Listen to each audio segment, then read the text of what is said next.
This brutal weapon once split the skull of Europe's most powerful duke, slicing from the crown all the way down to the chin.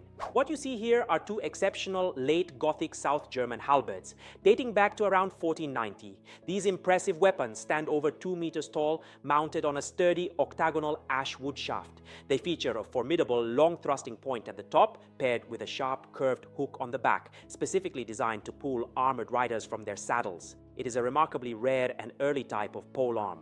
Only a few specimens are still preserved in the whole world. But where does the name come from? In German it is Helmbarte, literally helmet axe. Seems clear, right? An axe for splitting helmets, isn't it? Actually, no. The word Helm here is the old German term for a handle or a shaft.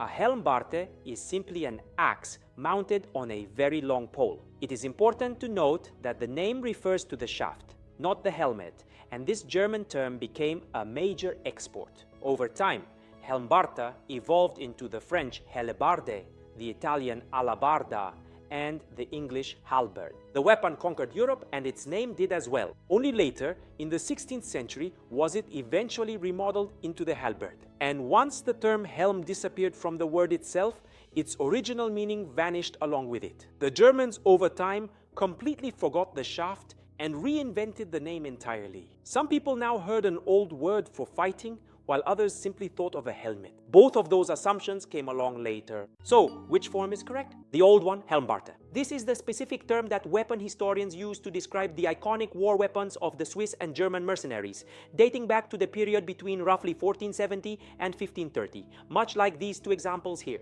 The name that sounds completely wrong to modern ears is therefore actually the historically correct one. But did it split helmets? It did that wonderfully. Just look back at January 5th, 1477, during the pivotal Battle of Nancy.